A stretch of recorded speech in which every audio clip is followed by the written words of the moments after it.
Good morning बच्चों, मैं ज्ञान भारती हिंदी हाई स्कूल से। बच्चों आज हम standard 12 subject Hindi chapter number 11 पढ़ेंगे। चैप्टर का नाम है भक्तिन। इसको लिखा है महादेवी वर्मा जी ने। तो आइए सबसे पहले हम महादेवी वर्मा के जन्म परिचय के बारे में समझते हैं। इनका जन्म सन 1907 ईस्वी फर्रुखाबाद उत्तर प्रदेश में हुआ था। इनकी प्रमुख रचनाएं दीपशिखा, यामा, काव्य संग्रह, श्रृंखला की कड़ियाँ, आपदा, संकल्पिता, भारतीय संस्कृति के स्वर, निबंध संग्रह, अतीत के चलचित्र, स्मृति के रेखाएं, पथ के साथी, मेरा परिवार, ये सब इनका संस्मरण, रेखाचित्र इत्यादि है। प्रमुख पुरस्कार ज्ञानपीठ पुरस्कार यामा संग्रह के लिए मिला 1983 ईस्वी में। उत्तर प्रदेश हिंदी संस्थान का भारत भारती पुरस्कार पद्म भूषण 1956 ईस्वी में मिला और इनकी निधन हुई 1987 ईस्वी में इलाहाबाद में। संसार के मानव समुदाय में वही व्यक्ति स्थान और सम्मान पा सकता है, वही जीवित कहा जा सकता है जिसके हृदय और मस्तिष्क में समुचित विकास पाया हो और जो अपने व्यक्तित्व द्वारा मनुष्य समाज से रागात्मक के अतिरिक्त बौद्धिक संबंध भी स्थापित कर सकने में सामर्थ हो। वही व्यक्ति संसार में जो है समुदाय में जीवित कहा जाता है और सम्मान पाता है। साहित्य सेवी और समाज सेवी दोनों रूपों में महादेवी वर्मा की प्रतिष्ठा रही है। महात्मा गांधी की दिखाई राह पर अपना जीवन समर्पित कर उन्होंने शिक्षा और समाज कल्याण के क्षेत्र में निरंतर कार्य किया। नारी समाज में शिक्षा प्रसार के उद्देश्य से उन्होंने प्रयाग महिला विद्यापीठ की स्थापना की। साहित्य जगत में महादेवी वर्मा की प्रतिष्ठा बहुमुखी प्रतिभा रचनाकार के रूप में रही। अगर कविता के क्षेत्र में वे छायावाद के 4 स्तंभ में से एक मानी जाती हैं तो अन्य 3 पंत हैं, प्रसाद जी हैं और निराला जी हैं। तो अपने निबंधों और संस्मरणात्मक चित्रों के कारण एक अप्रतिम गद्यकार के रूप में उनकी चर्चा होती रही है। कविता और गद्य इन दोनों क्षेत्रों में उनकी प्रतिभा अलग अलग स्वभाव लेकर सक्रिय रूप से दिखाई पड़ती है। कविताओं में वे अपनी आंतरिक वेदना और पीड़ा को व्यक्त करती हुई इस लोक से परे किसी और सत्ता की ओर अभिमुख दिखलाई पड़ती हैं, तो अपने गद्य में उनका गहरा सामाजिक सरोकार स्थान भी पाता है। उनकी श्रृंखला की कड़ियाँ 1942 ईस्वी में उस समय की अद्वितीय रचना है जो हिंदी में स्त्री विमर्श की भव्य प्रस्तावना है। उनके संस्मरणात्मक रेखाचित्र अपने आसपास के ऐसे चरित्रों और प्रसंगों को लेकर लिखे गए हैं जिनकी साधारणतया हमारा ध्यान नहीं खींच पाती, लेकिन महादेवी जी की मर्मभेदी और करुणामयी दृष्टि उन चरित्रों की साधारणता में असाधारण तत्वों का संधान कर लेती है। इस तरह समाज के शोषित पीड़ित तबके को उन्होंने अपनी गद्य रचनाओं में नायकत्व प्रदान किया है। जो समाज में शोषित होते हैं, पीड़ित होते लोग हैं, उनको नायक के रूप में अपनी कविताओं में, रचनाओं में इन्होंने लाया है। उनके इस प्रयास ने हिंदी के साहित्यिक समाज पर ऐसा गहरा असर डाला कि संस्मरणात्मक रेखाचित्र की विधा के लिए शोषित पीड़ित आम जन को विषय वस्तु के रूप में मान्यता मिल गई। भक्तिन महादेवी जी का प्रसिद्ध संस्मरणात्मक रेखाचित्र है जो स्मृति की रेखाएं में संकलित है। इसमें महादेवी जी ने अपनी सेविका भक्तिन के अतीत और वर्तमान का परिचय देते हुए उसके व्यक्तित्व का बहुत दिलचस्प खाका खींचा है। महादेवी के घर में काम शुरू करने से पहले उसने कैसे एक संघर्षशील, स्वाभिमानी और कर्मठ जीवन जिया, कैसे पितृसत्तात्मक मान्यताओं और छल छदम भरे समाज में अपने और अपनी बेटियों के हक की लड़ाई लड़ती रही और उसमें हार कर कैसे जिंदगी की राह पूरी तरह बदल लेने के निर्णय तक पहुंची। इसका अत्यंत संवेदनशील चित्रण इस पाठ में हुआ है। इसके साथ भक्तिन महादेवी जी के जीवन में आकार छा जाने वाली एक ऐसी परिस्थिति के रूप में दिखलाई पड़ती है जिसके कारण लेखिका के व्यक्तित्व के कई अनछुए प्रच्छन्न आयाम जो है वो सामने उद्घटित होते हैं। इसी कारण अपने व्यक्तित्व का जरूरी अंश मानकर वे भक्तिन को खोना नहीं चाहती हैं। समग्रतः इस पाठ को परिस्थितिवश अक्खड़ बनी पर महादेवी के प्रति अनमोल आत्मीयता से भरी भक्तिन के बहाने स्त्री अस्मिता की संघर्षपूर्ण आवाज़ के रूप में भी पढ़ा जाना चाहिए। स्त्री अस्मिता का मतलब होता है स्त्री के इज्जत से संबंधित बातें। तो ये था बच्चों इनका जीवन परिचय। अब शुरू करते हैं लेसन। भक्तिन छोटे कद और दुबले शरीर वाली भक्तिन अपने पतले होठों के कोनों में दृढ़ संकल्प और छोटी आंखों में एक विचित्र समझदारी लेकर जिस दिन पहले पहले मेरे पास आ उपस्थित हुई थी, तब से आज तक एक युग का समय बीत चुका है। पर जब कोई जिज्ञासु उससे इस संबंध में प्रश्न कर बैठता है तब वह पलकों को आधी पुतलियों तक गिराकर और चिंतन की मुद्रा में ठुड्डी यानी दाढ़ी को कुछ ऊपर उठाकर विश्वास भरे कंठ से उत्तर देती है, तुम पचे का बताई, यह 50 बरस से संग रहती है। मतलब तुम लोगों को हम क्या बताएं, कम से कम हम 50 वर्ष से संग में रह रहे हैं। इस हिसाब से मैं 75 की ठहरती हूँ और 100 वर्ष की आयु भी पार कर जाती हूँ। इसका भक्तिन को पता नहीं होता है। पता भी हो तो संभवतः वो मेरे साथ बीते समय में रत्ती भर काम ना करना चाहेगी। मुझे तो विश्वास होता जा रहा है कि कुछ वर्ष और बीत जाने पर वह मेरे साथ रहने के समय को खींचकर 100 वर्ष तक पहुंचा ही देगी, चाहे उसके हिसाब से मुझे 150 वर्ष की असंभव आयु का भार क्यों ना ढोना पड़े।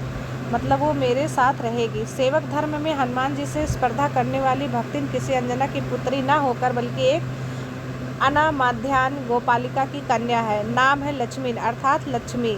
पर जैसे मेरे नाम की विशालता मेरे लिए दुर्वाह है, वैसे ही लक्ष्मी की समृद्धि भक्तिन की कपाल की कुंचित रेखाओं में नहीं बस सकी। कहने का मतलब ये है बच्चों की नाम तो इनका लक्ष्मी था, यानी लक्ष्मी था, लेकिन गुण इनके वैसे नहीं थे। वैसे ही लक्ष्मी की समृद्धि भक्तिन के कपाल की कुंचित रेखा में अर्थात इनके नसीब में नहीं बस सकी। वैसे तो जीवन में प्रायः सभी को अपने अपने नाम का विरोधाभास लेकर जीना पड़ता है, पर भक्तिन बहुत समझदार है, क्योंकि वह अपना समृद्धि सूचक नाम किसी को बताती नहीं है। अब यहाँ पे आता है अपने अपने नाम का विरोधाभास लेकर जीना। जैसे बहुत सारे लोग होते हैं, उदाहरण के लिए अच्छे होते, सुंदर होते हैं, पर उनका नाम कालू, या जो है जैसे कोई काला व्यक्ति है उसका नाम कालू रख दिया गया है, तो भी वो व्यक्ति ना चाहते हुए भी उस नाम के साथ जीता है और धीरे धीरे वो नाम विख्यात हो जाता है समाज में और उसको वही नाम अच्छा लगने लगता है। तो इस तरह से बहुत सारे लोग होते हैं जो अपने नाम के विरोधाभास को लेकर जीते हैं। उसी तरह से भक्तिन भी जी रही थी, पर भक्तिन बहुत समझदार है, क्योंकि वह अपना समृद्धि सूचक नाम किसी को बताती नहीं। केवल जब नौकरी की खोज में आई थी तब ईमानदारी का परिचय देने के लिए उसने शेष इतिवृत्ति के साथ यह भी बता दिया, पर प्रार्थना के साथ, कि मैं कभी नाम का उपयोग नहीं करूँगी।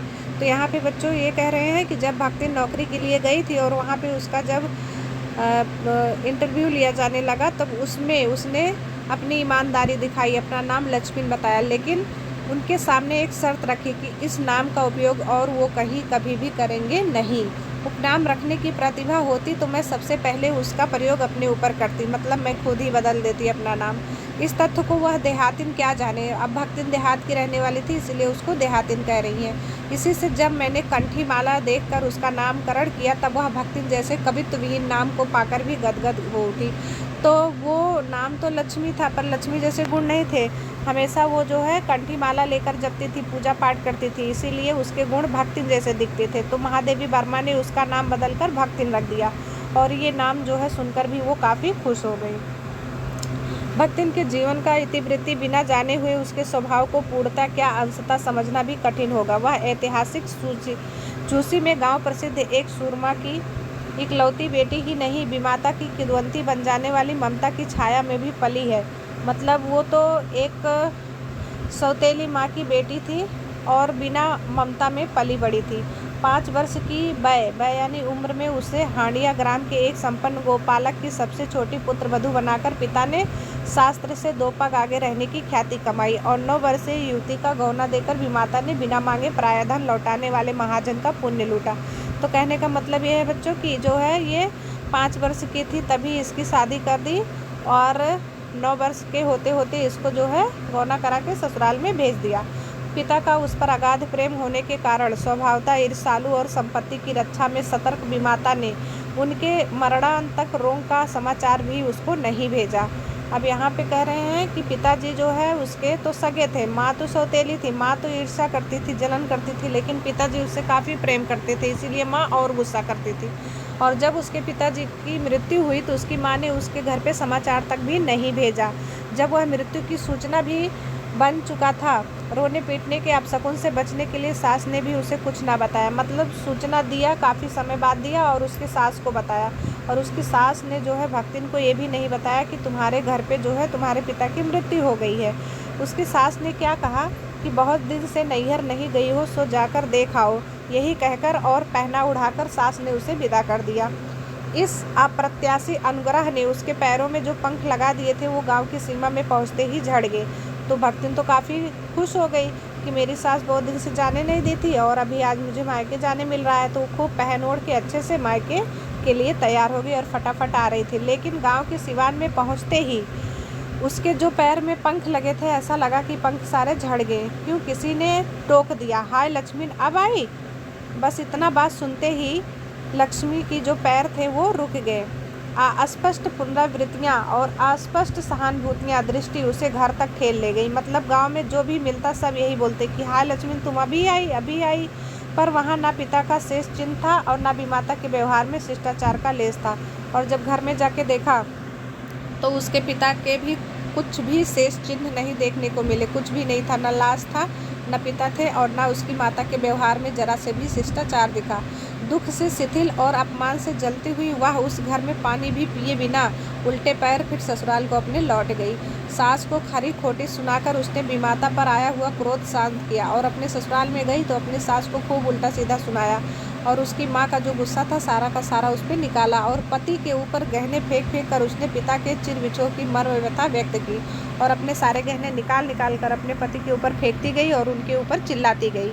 जीवन के दूसरे परिच्छेद में भी सुख की अपेक्षा दुख ही अधिक है उसके। जब उसने गेरुए रंग और बेटिया जैसे मुख वाली पहली कन्या के 2 संस्करण और कर डाले, तब सास और जेठानियों ने ओठ बिचकाकर उपेक्षा प्रकट की। अब यहाँ पे एक दुख तो ये था कि उसके पिताजी की मृत्यु हुई, वो देखने तक भी नहीं पाई।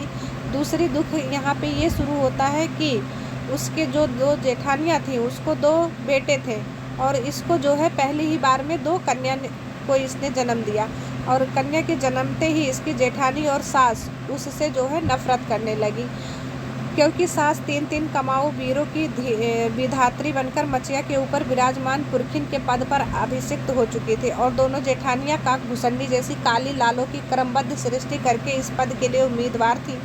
तो मतलब यहाँ पे सास जो थी वो भी 3 बेटों की माँ थी और जेठानियों को भी 2 बच्चे थे, दोनों के लड़के थे और ये छोटी बहू जो थी भक्तिन, इसको 2 लड़कियां हो गई। इसी वजह से जो है सभी लोग इससे नफरत करते थे, जलते थे।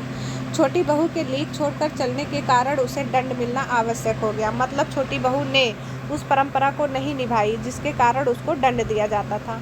अब यहाँ परंपरा की बात यह है कि जेठानियों को भी लड़के थे और सास को भी बेटे थे, वही वाला। जेठानियाँ बैठकर लोग चर्चा करती, अर्थात लोगों की बुराई करती और उनके काले कलूटे लड़के धूल उड़ाते। वह मट्ठा फेरती, कूटती, पीसती, राधती और उसकी नन्ही लड़कियां गोबर उठाती, कंडे पाटती। तो जेठानियाँ जो होती थी वो बैठकर दूसरे की बुराइयां करती और उनके जो काले कलूटे लफंगे लड़के थे वो धूल मिट्टी में खेलते और वह मट्ठा फेरती। भक्तिन जो है मट्ठा फेरती, कूटती, पीसती, रांधती और उसकी जो छोटी छोटी 2 बेटियां थी वो दोनों बेचारी गोबर उठाती गौशाले में जाकर और उसके कंडे बनाती। जेठानियाँ अपने भात पर सफ़ेद राब रख कर गाढ़ा दूध डालती खाने के लिए और अपने लड़कों को औटते हुए दूध में से मलाई उतार कर खिलाती और वह काले गुड़ की डली के साथ कठौती में मत्था पाती और वो बेचारी भक्तिन काला काला गुड़ ले लेती और उसी को मट्ठे में डाल करके कठौती में रख कर पी लेती। उसके अलावा उसे खाने पीने को कुछ नहीं मिलता। और उसकी लड़कियाँ चने बाजरे की घुघरी चबाती थी। घुघरी के अलावा उनकी लड़कियों को बेचारियों को कुछ नहीं देते थे। तो इस तरह से परेशान करने लगे उसके घर के लोग। इस दंड विधान के भीतर कोई ऐसी धारा नहीं थी जिसके अनुसार खोटे सिक्कों की टकसाल जैसी पत्नी से पति को विरक्त किया जा सके। सारी चुंगली चबाई की परिणति उसके पत्नी प्रेम को बढ़ाकर ही होती थी। मतलब भक्तिन का जो पति था वो अपने पत्नी को बहुत प्रेम करता था। कितनी भी बुराइयां कोई करे लेकिन वो अपनी पत्नी को कभी भी बोलता नहीं था। उसकी पत्नी जेठानियों की बात पर जो है कुछ ध्यान नहीं देती थी। जेठानियाँ बात बात पर धमाधम पीटी कूटी जाती।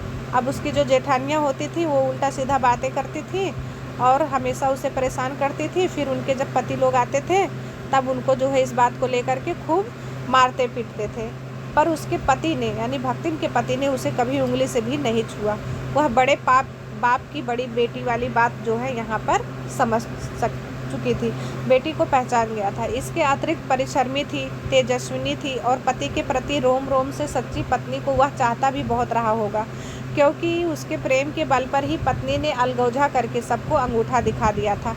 तो भक्तिन का जो पति था वो अपने पत्नी से बहुत प्रेम करता था, इसीलिए अपने पति के बल पर भक्तिन ने जो है अपने जेठानियों से अलग हो गई।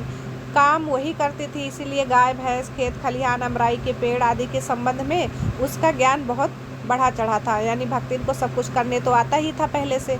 उसने छाँट छाँट कर ऊपर से असंतोष की मुद्रा के साथ और भीतर से पुलकित होते हुए जो कुछ लिया वह सबसे अच्छा भी रहा। साथ ही परिश्रमी दंपति के निरंतर प्रयास से उसका सोना भी बन जाना स्वाभाविक हो गया। धूमधाम से बड़ी लड़की का विवाह किया। फिर थोड़े दिन के बाद उसके उपरांत पति ने घरौदे से खेलती हुई 2 कन्याओं और कच्ची गृहस्थी का भार 29 वर्ष की पत्नी पर छोड़कर संसार से विदा ले ली। मतलब उसकी पत्नी 29 वर्ष की ही थी, अर्थात भक्तिन 29 साल की थी, तभी उनके पति की मृत्यु हो गई। जब वो मरा तब उसकी अवस्था 36 वर्ष से कुछ ही अधिक रही होगी। मतलब पति जो है 36 वर्ष का रहा होगा, पर पत्नी आज उसे बुढ़ऊ कहकर स्मरण करती है। अब भक्तिन जो है वो आज अपने पति को अगर कोई भी बात करती है तो बुढ़ऊ कहकर बोलती है। भक्तिन सोचती है कि जब वह बूढ़ी हो गई तब क्या परमात्मा के यहाँ वो भी नहीं बुढ़ा गए होंगे, इसीलिए वो जो है अपने पति को बुढ़ऊ कहकर ही संबोधित करती है। अतः उन्हें बुढ़ऊ ना कहना उनका घोर अपमान होगा। हाँ, तो भक्तिन के हरे भरे खेत, मोटी ताजी गाय भैंस और फले से लदे पेड़ देखकर जेठ जेठौतों के मुंह में पानी भराना स्वाभाविक था। अब भक्तिन का हरा भरा जो संसार था, गाय भैंस, खेत बाड़ी, फल से लदे हुए पेड़ पौधे, ये सब जो है जेठ और जेठ के बेटे जब देखते थे तो उनके मुंह में पानी आ जाता था। इन सब की प्राप्ति तो तभी संभव थी जब भयू दूसरा घर कर लेती। जेठ उसका ऐसा सोचता था भक्तिन का कि मेरी जो है ये भाई की पत्नी जो है, भाई तो है नहीं, ये कहीं दूसरे घर चली जाती तो ये सारा संपत्ति मेरा हो जाता। पर जन्म से खोटी भक्तिन इनके चकमे में कभी आई ही नहीं। उसने क्रोध से पाँव पटक पटक कर आंगन को हिला डाला और कहा, हम कुकुरी बिलारी ना हुई, हमार मन पुसाई तो हम दूसरा के जाब नाही तो तुम्हार पचे की छाती पे होरहा भूजब और राज करब। समझे रहे हो? मतलब बच्चों ये पूरा अवधी भाषा में, अपनी भाषा में जो है बात बोल रही। क्या बोल रही है कि हम कोई कुत्ती बिल्ली नहीं है, हमारा मन करेगा तो हम दूसरा शादी करेंगे, नहीं तो हम इसी घर में और तुम लोगों के छाती पर रह करके होरहा भूजेंगे और राज करेंगे। होरहा का मतलब होता है बच्चे कच्चे चने को भूजकर खाना, जिसको होरहा बोलते हैं देहात में। उसने ससुर, अजिया ससुर और जाने कई पीढ़ियों के ससुर गढ़ों की उपार्जित जगह जमीन से सुई की नोक बराबर भी देने की उदारता नहीं दिखाई। उसने क्या कहा अपने जेठौतों को कि मैं अपने ससुर का या अजिया ससुर का और जितने भी पीढ़ियों की संपत्ति मेरे पास है उसमें से सुई की नोक के बराबर भी मैं तुम्हें नहीं दूंगी। इसके अतिरिक्त गुरु से कान फुकवाई, कंठी बांधी और पति के नाम पर घी से चिकने केसों को समर्पित कर अपने कभी ना टालने की घोषणा कर दी। और इसके बाद वो गुरु के पास गई और वहाँ से अपना कान फुकवाई, कंठी बांधी, माला लिया और अपने पति के नाम पर उसने अपने केसों को जो है समर्पित कर दिया, यानी मुंडन करवा ली।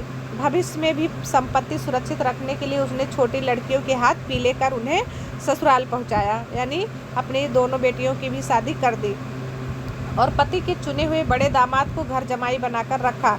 इस प्रकार उसके जीवन का तीसरा परिच्छेद यहाँ से अब आरंभ होता है। भक्तिन का दुर्भाग्य भी उससे कम हटी नहीं था। बेचारी भक्तिन का दुर्भाग्य भी उसका पीछा नहीं छोड़ रहा था। इसी से किशोरी से युवती होते ही बड़ी लड़की विधवा हो गई। भय्यू से पार ना पा सकने वाले जेठों और काकी को परास्त करने के लिए कटिबद्ध जेठौतों ने आशा की एक किरण देख पाई। विधवा बहन के गठबंधन के लिए बड़ा जेठवत, जेठवत यानी होता है जेठ का लड़का, अपने तीतर लड़ाने वाले साले को बुला लाया, क्योंकि उसका हो जाने पर सब कुछ उन्हीं के अधिकार में रहता।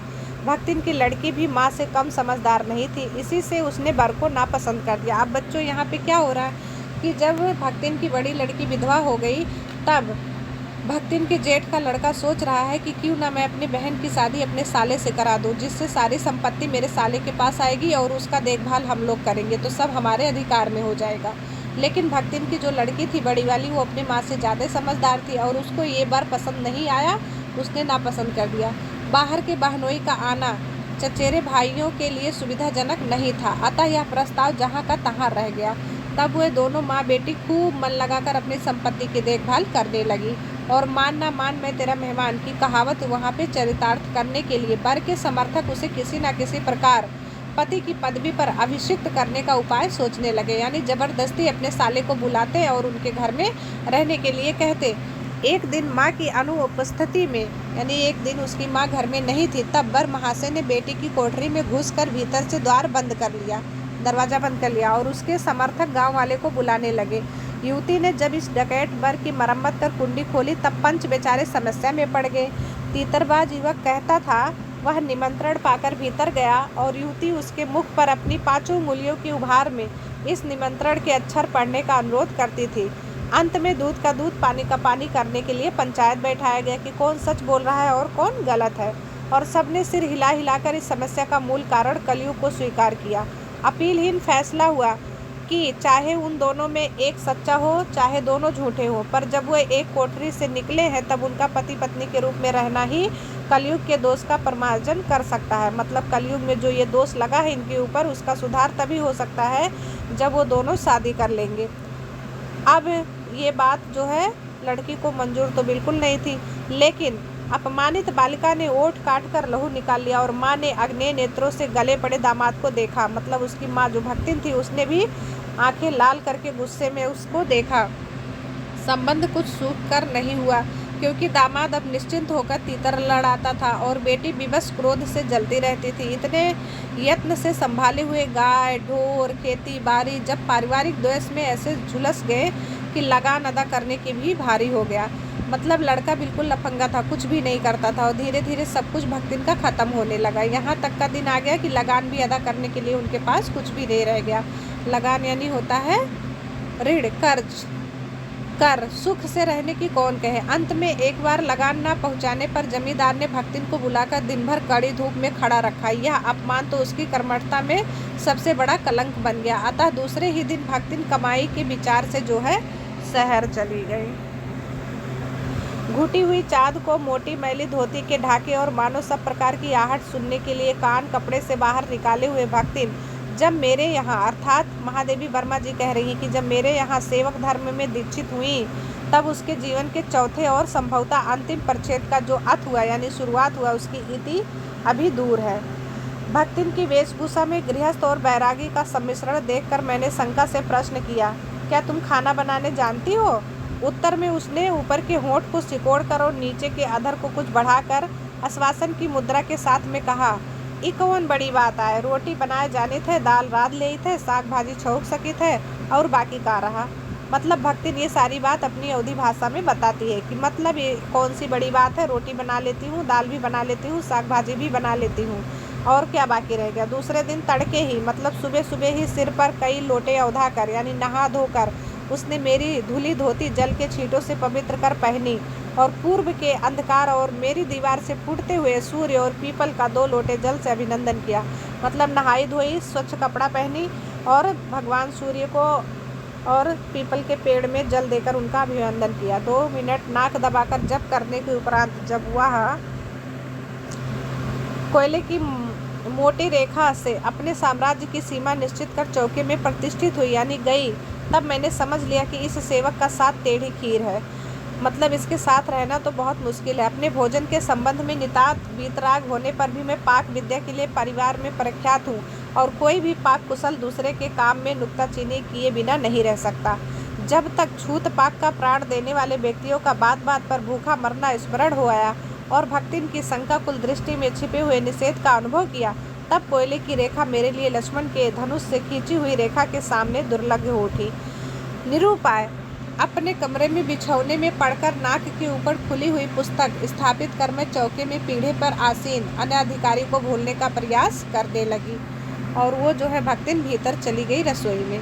भोजन के समय जब मैंने अपनी निश्चित सीमा के भीतर निर्दृष्टि स्थान ग्रहण कर लिया, तब भक्तिन ने प्रसन्नता से लबालब दृष्टि और आत्मतुष्टि से अपलवित मुस्कुराहट के साथ मेरी फूल की थाली में 1 अंगुल मोटी और गहरी काली चित्तीदार 4 रोटियां रखकर उसे टेढ़ी कर गाढ़ी दाल परोस दी। पर जब उसके उत्साह पर तुषारपात करते हुए मैंने रुआसे भाव से कहा, मतलब ये खाना देखकर जो है महादेवी वर्मा को रोना आ गया और उन्होंने रुआसे भाव से कहा, यह क्या बनाया है? तब वह हतबुद्धि हो रही है, मतलब थोड़ी वो आश्चर्यचकित में हो गई। रोटियां अच्छी सेकने के प्रयास में कुछ अधिक खरी हो गई हैं, मतलब कड़क हो गई हैं, पर अच्छी हैं।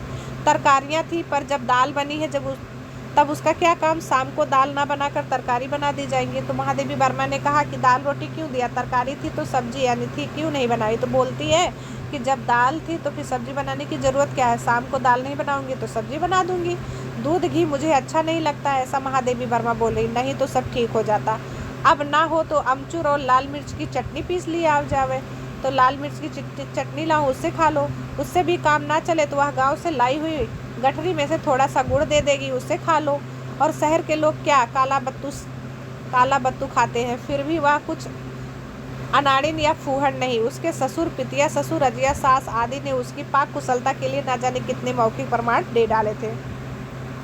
भक्तिन के इस सार गर्भित लेक्चर का प्रभाव हुआ कि मैं मीठे से विरक्त के कारण, बिना गुड़ के और घी से अरुचि के कारण रूखी दाल से एक मोटी रोटी खाकर बहुत ठाठ से यूनिवर्सिटी पहुंची और न्याय सूत्र पढ़ते पढ़ते शहर और देहात के जीवन के इस अंतर पर विचार करती रही। अलग भोजन की व्यवस्था करनी पड़ी थी अपने गिरते हुए स्वास्थ्य और परिवार वालों की चिंता निवारण के लिए, पर प्रबंध ऐसा हो गया कि उपचार का प्रश्न ही खो गया।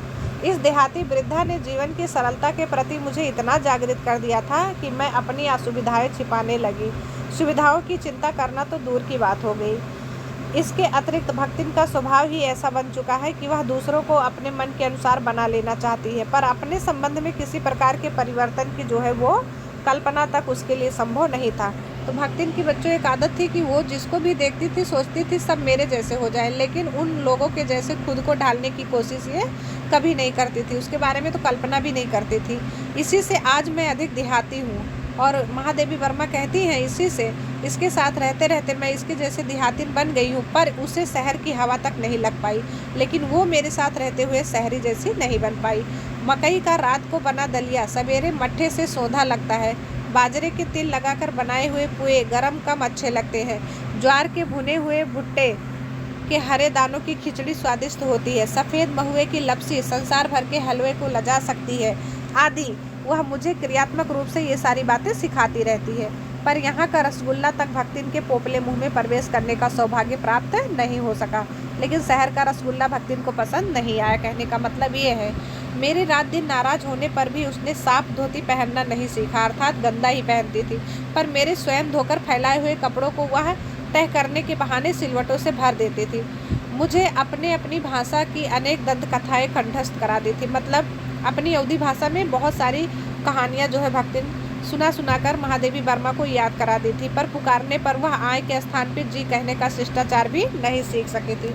आय का मतलब बच्चों, जैसे गांव में कोई किसी को बुलाता है कि जैसे सोहन इधर आओ, सोहन तो अपने क्या बोलेंगे, जी हाँ, लेकिन वो क्या बोलेगा गांव का व्यक्ति, आए। तो ऐसे भक्तिन जो है शहर में रहने के कारण भी जो है ये शिष्टाचार रहने की वजह से भी नहीं सीख पाई। वो हमेशा पुकारने पर आए ही बोलती थी, जी कहने में उनको जो है जैसे शर्म आता हो। भक्तिन अच्छी है यह कहना कठिन होगा, क्योंकि उसमें दुर्गुणों का अभाव नहीं है। वह सत्यवादी हरिश्चंद्र भी नहीं बन सकती, पर नरो व कुंजरो व कहने में भी विश्वास नहीं करती।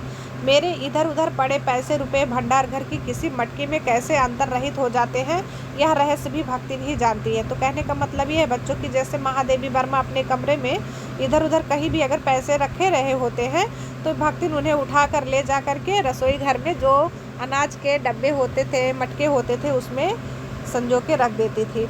और इसके बारे में जो है उसे ही पता होता था, पर उस संबंध में किसी के संकेत करते ही वह उसे शास्त्रार्थ के लिए चुनौती दे डालती कि मतलब ढूंढो कहाँ है, मुझे क्या पता, ऐसा बोल देती, जिसको स्वीकार कर लेना किसी तर्क शिरोमणि के लिए संभव नहीं होता।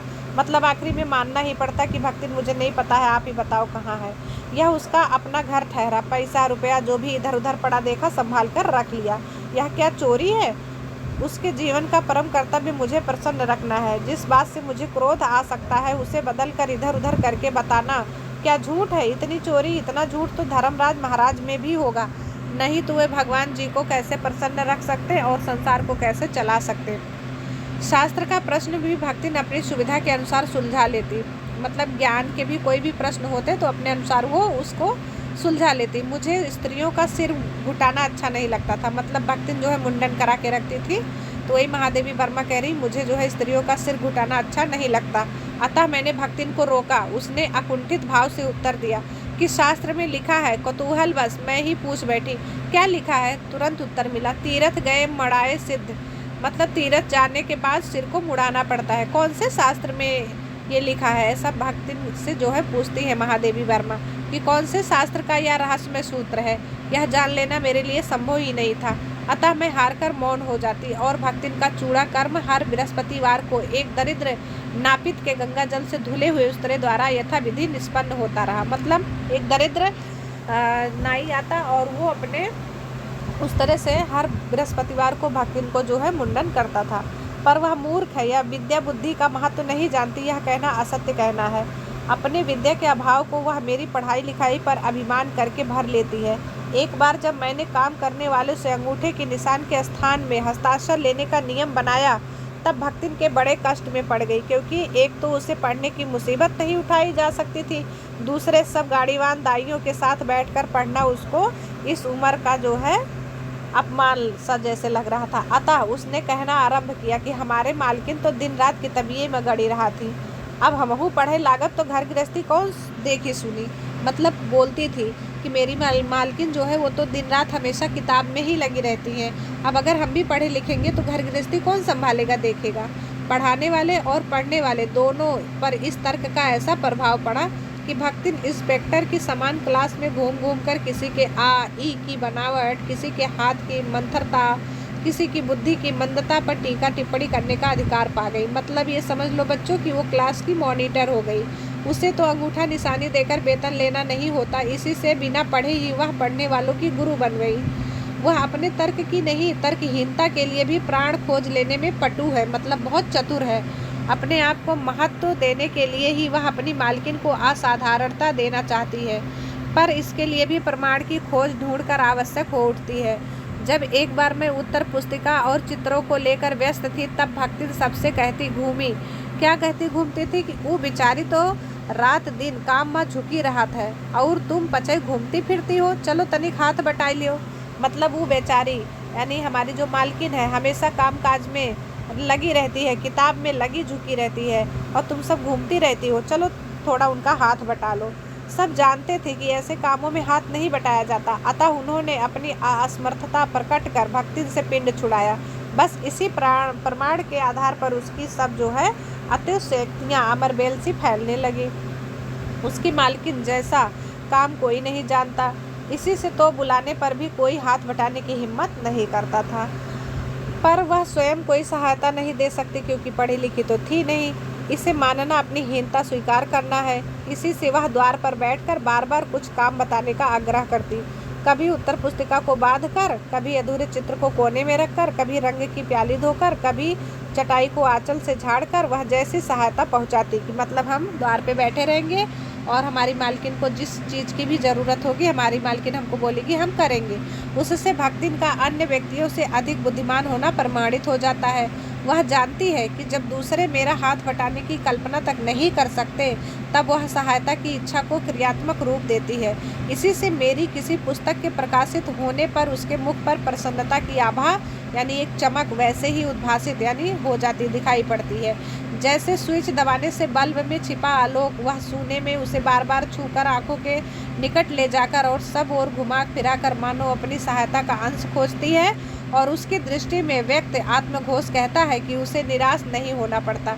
यह स्वाभाविक है। किसी चित्र को पूरा करने में व्यस्त मैं जब बार बार कहने पर भी भोजन के लिए नहीं उठती, तब वह कभी दही का शरबत, कभी तुलसी की चाय वही देकर मेरे भूख का कष्ट सहन करने देती। दिन भर के कार्यभार से छुट्टी पाकर जब मैं कोई लेख समाप्त करने या भाव को छंदबद्ध करने बैठती हूँ, तब छात्रावास की रोशनी बुझ चुकी होती है और मेरी हिरनी सोना तख्त के पैताने फर्श पर बैठकर पागुर करना बंद कर देती है, अर्थात सोने लगती है। कुत्ता बसंत छोटी मचिया पर पंजों में मुंह रखकर आंखें मूंद लेता है, वो भी सोने लगता है। और बिल्ली गोधूली मेरी तकिए पर सिकुड़ कर सो रही होती है।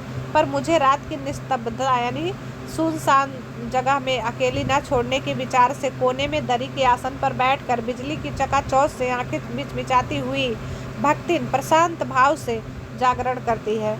वह ऊँघती भी नहीं, मतलब सोती भी नहीं, क्योंकि मेरे सिर उठाते ही उसकी धुंधली दृष्टि मेरे आंखों का अनुसरण करने लगती कि कहीं मैं कुछ आदर तो नहीं देने वाली हूँ।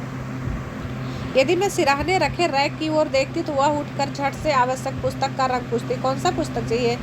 यदि मैं कलम रख देती हूँ तो वह स्याही उठा लाती है, और यदि मैं कागज एक ओर सरका देती हूँ तो दूसरी फाइल वो टटोलने लगती है, ढूंढने लगती है। बहुत रात गए सोने पर भी मैं जल्दी ही उठती हूँ और भक्तिन को तो मुझसे भी पहले जागना पड़ता है। सोना उछल कूद के लिए बाहर जाने को आकुल रहती है। बसंत नित्य कर्म के लिए दरवाज़ा खुलवाना चाहता है, और गोधूली चिड़िया जो होती है वो बिल्ली और चिड़ियों की चहचहाहट में शिकार का आमंत्रण सुन लेती है। मेरे भ्रमण की भी एकांत साथिन भक्तिन ही रही। बदरी केदार आदि के ऊंचे नीचे और तंग पहाड़ी रास्तों में जैसे वह हट करके मेरे आगे चलती रही। अगर इन्होंने मतलब कहीं भी गए हैं धाम करने तो वहाँ भी भक्ति इनके पीछे पीछे चलती थी। वैसे ही गांव की धूल भरी पगडंडी पर मेरे पीछे रहना नहीं भूलती। किसी भी समय कहीं भी जाने के लिए प्रस्तुत होते ही मैं भक्तिन को छाया के समान अपने साथ हमेशा पाती हूँ। युद्ध को देश की सीमा में बढ़ते देख जब लोग आतंकित यानी डर गए, आतंकित हो उठे, तब भक्तिन के बेटी दामाद उसके नाती को लेकर बुलाने आ पहुँचे। पर बहुत समझाने बुझाने पर भी वह उनके साथ नहीं जा सकी। सबको वह देख आती है, रुपया भेज देती है, पर उनके साथ रहने के लिए मेरा साथ छोड़ना वो जरूरी नहीं समझती है, जो संभवतः भक्तिन को जीवन के अंत तक स्वीकार नहीं होगा। जब गत वर्ष युद्ध के भूत ने वीरता के स्थान में पलायन वृत्ति जगा दी थी, तब भक्तिन पहली बार सेवक की विनीत मुद्रा के साथ मुझसे गांव चलने का अनुरोध करने आई। लकड़ी रखने के मचान पर अपनी नई धोती बिछाकर मेरे कपड़े रख देगी, दीवार में कीले गाड़कर और उन पर तख्ते रखकर मेरी किताब सजा देगी, धान के पुआल का गोंदरा बनवाकर और उस पर अपना कंबल बिछाकर वह मेरे सोने का प्रबंध करेगी, मेरे रंग स्याही आदि को नई हांडियों में सजोकर रखेगी और कागज पत्रों को छीके में यथाविधि एकत्र कर देगी। तो मतलब मेरे साथ चलो गांव में, मैं इतना सारा सुविधा आपके लिए करूंगी, ऐसा भक्तिन जो है अपने मालकिन से कहती। मेरे पास वहां जाकर रहने के लिए रुपया नहीं है। अगर ऐसा वो बोल देती थी मालकिन, तो वो क्या कहती थी, यह मैंने भक्तिन के प्रस्ताव को अवकाश ना देने के लिए कहा, पर उसके परिणाम ने मुझे विस्मित कर दिया। भक्तिन तब क्या कहती है, परम रहस्य का उद्घाटन करने की मुद्रा बनाकर और पोपले मुंह मेरे कान के पास लाकर हौले हौले बताया कि उसके पास 5 बीसी और 5 रुपया गड़ा रखा है, उसी से वह सब काम कर लेगी, सारा प्रबंध कर लेगी। फिर लड़ाई तो कुछ अमरौती खाकर नहीं आई है, थोड़े दिन की बात है, लड़ाई खत्म हो जाएगी। जब सब ठीक हो जाएगा तब यहीं लौट आएंगे। भक्तिन की कंजूसी के प्राण पंजीभूत होते होते पर्वताकार बन चुके थे, परंतु इस उदारता के डायनामाइट ने क्षण भर में उन्हें उड़ा दिया। इतने थोड़े रुपए का कोई महत्व नहीं, परंतु रुपए के प्रति भक्तिन का अनुराग इतना प्रख्यात हो चुका था कि मेरे लिए उसका परित्याग मेरे महत्व की सीमा तक पहुंचा देता है। भक्तिन और मेरे बीच में सेवक स्वामी का संबंध है, यह कहना कठिन है, क्योंकि ऐसा कोई स्वामी नहीं हो सकता जो इच्छा होने पर भी सेवक को अपनी सेवा से हटा ना सके, और ऐसा कोई सेवक भी नहीं सुना गया होगा जो स्वामी के चले जाने का आदेश पाकर अवज्ञा से हंस दे। भक्तिन को नौकर कहना उतना ही असंगत है जितना अपने घर में बारी बारी से आने जाने वाले अंधेरे उजाले और आंगन में फूलने वाले गुलाब और आम को सेवक मानना। वह जिस प्रकार एक अस्तित्व रखते हैं जिसे सार्थकता देने के लिए ही हमें सुख दुख देते हैं, उसी प्रकार भक्तिन का स्वतंत्र व्यक्तित्व अपने विकास के लिए, परिचय के लिए ही मेरे जीवन को घेरे हुए हैं।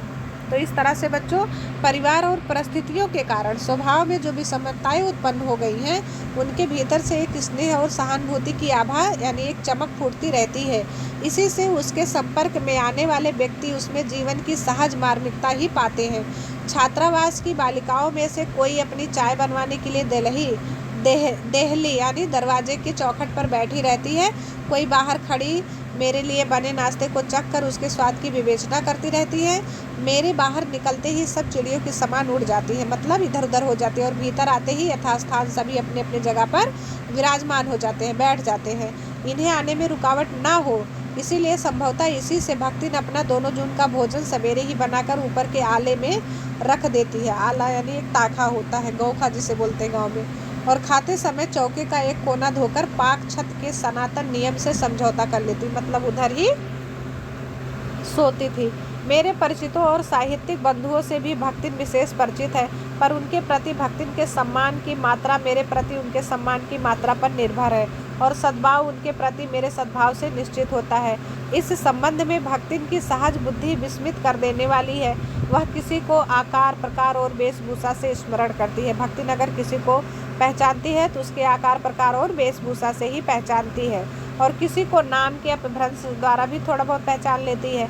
कवि और कविता के संबंध में उसका ज्ञान बढ़ा है थोड़ा, पर आदर भाव नहीं बढ़ा। किसी के लंबे बाल और अस्त व्यस्त वेशभूषा देखकर वह कह उठती है, का वहू कविता लिखे जानत है, और तुरंत ही उसका अवज्ञा प्रकट हो जाता है। तब वो कुछो करे धरियो न, बस गली गली गावत बजावत फिरियो। मतलब वो पूछती है अपनी भाषा में ऐसे स्त्रियों को देखकर कि क्या उसको भी कुछ कविता विता लिखने आता है, और अगर कह दे नहीं तब क्या बोलती है, तब बस खाली ये ऐसे ही गली गली में घूमती रहती है गाते बजाते हुए इधर उधर, पर सबका दुख उससे प्रभावित कर सकता है। विद्यार्थी वर्ग में से कोई जब कारागार का अतिथि हो जाता है तब उस समाचार को व्यथित भक्ति बीता बीता भरे लड़कपन का जेहल कलयुग रहा तवन रहा अब प्रलय हो जाई उनकर माई का बड़े लाट तक लड़े का चाहिए कहकर दिन भर सबको परेशान करती है। यहाँ क्या समझा रहे बच्चों कि जैसे छात्रावास में से किसी बच्चे को किसी भी कारण अगर जेल जाना पड़ जाता तो वो क्या बोलती कि ये तो कलयुग आ गया है, अब तो प्रलय हो जाएगा। अरे जो बच्चा जेल गया है उसकी माँ को तो जाना चाहिए कोर्ट में और वहाँ पे लड़ना चाहिए। यही बात वो सबको बताती और सबको बता बता के परेशान करती। बापू से लेकर साधारण व्यक्ति तक सभी को ये बात बताती थी। बापू मतलब महात्मा गांधी। भक्तिन की सहानुभूति एक रस मिलती है। भक्तिन के संस्कार ऐसे हैं कि वह कारागार से वैसे ही डरती है जैसे हम लोग से। ऊंची दीवार देखते ही वह आंखें मूंद कर बेहोश हो जाना चाहती है, मतलब उनको डर लगता है। उसकी यह कमजोरी इतनी प्रसिद्धि पा चुकी है कि लोग मेरे जेल जाने की संभावना बताकर उसे चिढ़ाते रहते हैं। मतलब महादेवी वर्मा को लोग बोलते हैं भक्तिन के सामने कि जो तुम्हारी मालकिन है ना, इनको भी एक दिन जेल ही जाना पड़ेगा। तो भक्तिन डर जाती है। वह डरती नहीं है, बल्कि यह कहना असत्य होगा, पर वह डर से भी अधिक महत्व मेरे साथ का ठहराता है। चुपचाप मुझसे पूछने लगती कि वह अपनी कई धोती साबुन से साफ कर ले जिससे मुझे वहाँ उनके लिए लज्जित ना होना पड़े, क्या क्या सामान बांध ले जिससे मुझे वहाँ किसी प्रकार की असुविधा ना हो सके। ऐसी यात्रा में किसी को किसी के साथ जाने का अधिकार नहीं। अगर ऐसा बोल देती थी मालकिन तो भी वह आश्वासन भक्तिन के लिए कोई मूल्य नहीं रखता था। वह मेरे ना जाने की कल्पना से इतनी प्रसन्न नहीं होती जितनी अपने साथ ना जा सकने की संभावना से अपमानित होती। भला ऐसा अंधेर हो सकता है जहाँ मालिक वहाँ नौकर? मालिक को ले जाकर बंद कर देने में इतना अन्याय नहीं है, पर नौकर को अकेले मुक्त कर देने में पहाड़ के बराबर अन्याय है। ये बात समझ लेना। ऐसा जो है भक्तिन बोलती। ऐसा अन्याय होने पर भक्तिन को बड़े लाट तक लड़ना पड़ेगा। वो तो कोर्ट में भी जाना पड़े ना, तो मैं कोर्ट में जाऊंगी। किसी की माई यदि बड़े लाट तक नहीं लड़ी तो ना लड़े, पर मैं यानी भक्तिन का तो बिना लाड से लड़े काम ही नहीं चल सकता। अगर आपके लिए मुझे कोर्ट में भी जाना पड़े तो मैं कोर्ट में भी जाऊंगी। ऐसे विषम प्रतिद्वंदियों की स्थिति कल्पना में भी दुर्लभ है।